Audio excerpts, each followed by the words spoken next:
Joining me from Beijing is Andy Mok. He's a senior research fellow at the Center for China and Globalization. Great having you. And could you introduce our international audiences to May's Golden Week in China? Well, Diego, thank you for having me.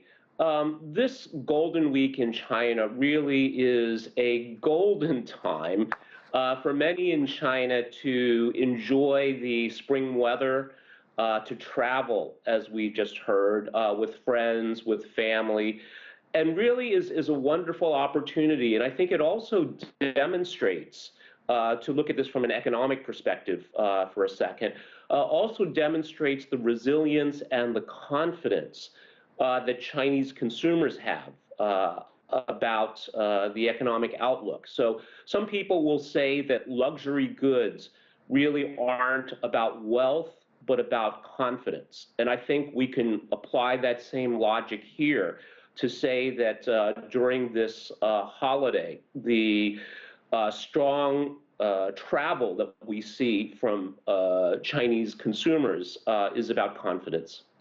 Andy, there's an increase in travelers this year. Which factors could be at play here? Well, I think a number of things. So structurally, we've seen Chinese living standards rise year by year. And when people have confidence in their material needs being met, so housing, food, clothing, it's very natural to want more services, more high-quality experiences. And of course, travel is one of the best ways to enrich one's life.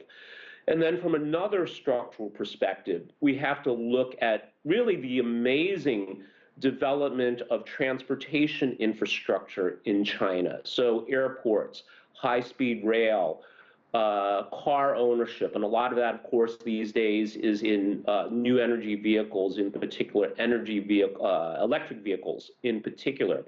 So this gives people the means to travel. And I think one thing that is sometimes overlooked are the efforts made by municipal governments all around China to upgrade landscaping, scenic spots, et cetera, to make destinations that much more appealing and memorable.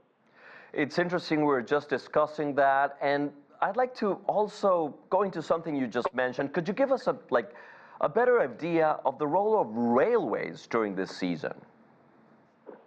Sure. Well, I think one of the exciting things about China today is the choices that people have when it comes to travel. So we, of course, can fly, we can drive, but very importantly, high-speed rail, I think, is an increasingly attractive option for many. So high-speed rail, of course, is fast, it's safe, it's comfortable, it's affordable, and it connects pretty much every major city and many second-tier cities in China as well. So I think this is why many people find high-speed rail an attractive option when it comes to leisure travel. But I think it's also very important to point out that what high-speed rail has done for economic growth in China, it has broadened the geographical radius of economic development. So most people we think about when we commute, we think about it in miles or kilometers, but a more effective measure actually is time. So if it takes us an hour to get to work, whether we're driving, taking the bus, or taking the train, with high-speed rail, one could very reasonably live 100, 150 kilometers away from the office. And because of regular, frequent, reliable high-speed rail, I think many are looking at these options as well. So it's not just about leisure, but I think high-speed rail has turned out to be a very visionary economic development tool that China has shown the world, and I think other countries, especially in the global south, are starting to recognize as well. Andy, you bring up an interesting point here, how the country shrinks and how geography shrinks with speedier transport, right? This must be changing the most in-demand destinations for travelers in the country, right? I think so, Diego. So What this is doing too is, of course, it's making day trips or weekend trips much more feasible. So again, if you can go, I don't know, 300, 600, 1,000 kilometers, in half a day or so, it really makes many leisure destinations much more accessible. And one of the things about China, as a continental country, it has such a diverse range of geographical environments. So the forest of northeastern China or Dongbei. We think about the south, very tropical-like environment in Yunnan, et cetera. And if we go further west, the deserts of Xinjiang, that really these all become much more accessible with high-speed rail. But also, I would say, regular, reliable, affordable civil aviation as well is another factor that is driving this tourism, domestic tourism boom. And Andy, how does the travel season evolve over the next few days or weeks?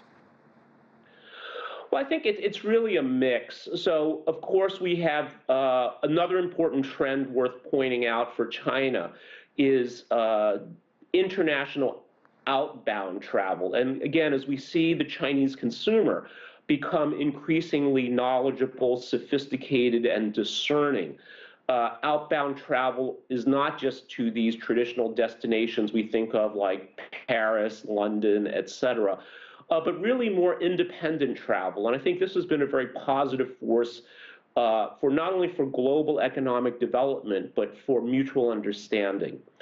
I think domestic trips, again, because this is a relatively long holiday, we see a mix.